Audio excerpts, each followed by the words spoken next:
Laissez-le aller. Alléluia. J'aime ce passage. Je me rappelle encore quand j'étais encore monitrice de l'école de dimanche, on apprenait ça aux enfants à travers un chant. Et quand j'ai vu le thème que l'homme de Dieu nous a donné, inspiré par le Saint-Esprit, j'ai dit waouh, c'est vrai.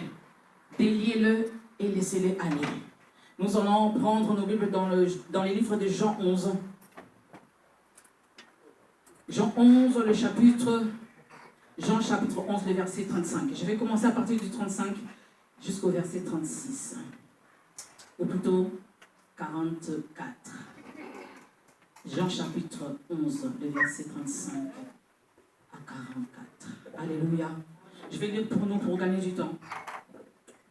Jésus pleura. Sur quoi les Juifs dirent, voyez comme il l'aimait. Et quelques-uns d'entre eux dirent, lui qui a ouvert les yeux de l'aveugle, ne pouvait-il pas faire aussi que cet homme ne meure point? Jésus, frémissant de nouveau en lui-même, s'est rendu au sépulcre. C'était une grotte. J'aime la précision de la Bible. La Bible dit c'était une grotte. Non seulement c'était une grotte, et une pierre était placée dedans. Alléluia. Amen. Quand nous lisons la Bible bien aimée, faisons attention avec les précisions. Pour nous dire que quand Dieu parle avec précision. Alléluia. Amen. On nous précise l'endroit où l'ami de Jésus se trouvait. C'était dans une grotte et une pierre était placée devant. Jésus dit, ôtez la pierre. Marthe, la sœur du mort, lui dit, Seigneur, ils sont déjà. Car il y a 4 jours qu'il est là. Dis qu'il y a 4 jours qu'il est là.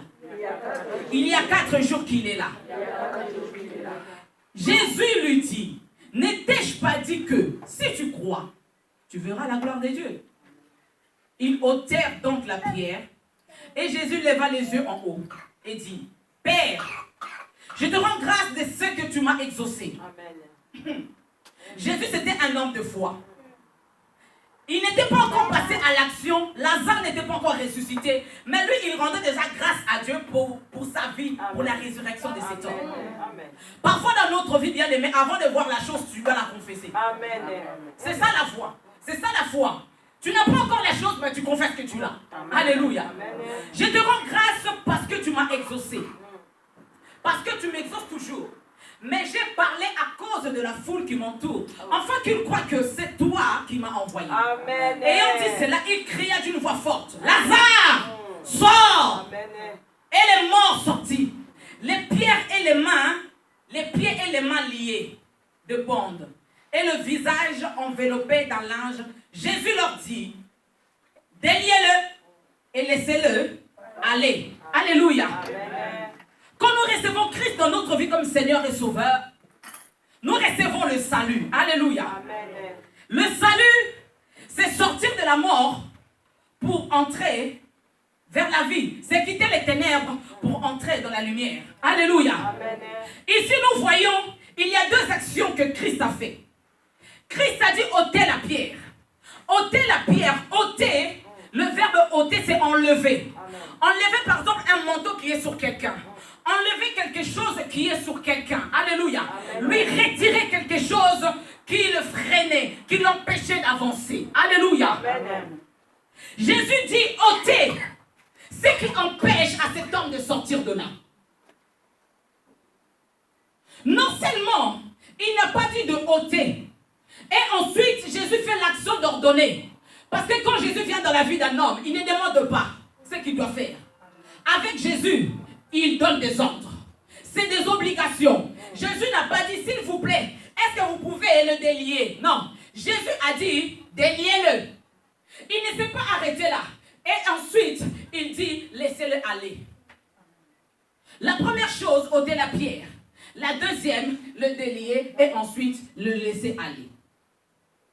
Nous avons quitté la mort pour entrer dans la vie. Mais malheureusement, aujourd'hui, il y a des hommes et femmes qui ont Christ dans leur vie, mais qui sont encore liés. Il y a des hommes et femmes dans la vie, malgré qu'ils ont le salut, mais ils sont encore liés. Parce que si ce n'était pas le cas, Jésus-Christ pouvait laisser aller Lazare directement. Malgré qu'il était était en vie. Quand Lazare est sorti du sépulcre, du tombeau, il sautillait encore. Il ne marchait pas. Pourquoi? Parce que la Bible précise qu'il avait les pieds et les mains liés par les bandes. Alléluia, vous connaissez tous les films des momies. Les momies sont entourées par des bandes du pied jusqu'à la tête, n'est-ce pas? Et une personne qui est liée ainsi ne peut pas marcher normalement comme tout homme.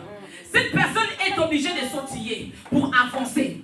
Alléluia. Parfois dans ta vie, bien aimé, tu n'es pas en train de marcher, mais tu es en train de sautiller. Tu vois qu'il y a certaines choses qui ne marchent pas dans ta vie. Tu es peut-être marié, mais dans ton mariage, il y a encore des choses qui te semblent fous. Parce que dans ton mariage, il n'y a pas de paix. Peut-être que Dieu t'a béni avec le mariage, mais dans ton mariage, c'est des disputes, c'est des incompréhensions. Peut-être que le Seigneur t'a béni avec les enfants, mais ces enfants sont têtus, ces enfants sont rebelles. Peut-être que tu as peut-être un travail que tu cherchais. Le Seigneur t'a béni à travers un travail, mais tu es insatisfait dans la vie. Amen. Amen. Tu as Christ. Christ en moi, c'est l'espérance de la gloire, n'est-ce pas? J'ai la vie éternelle.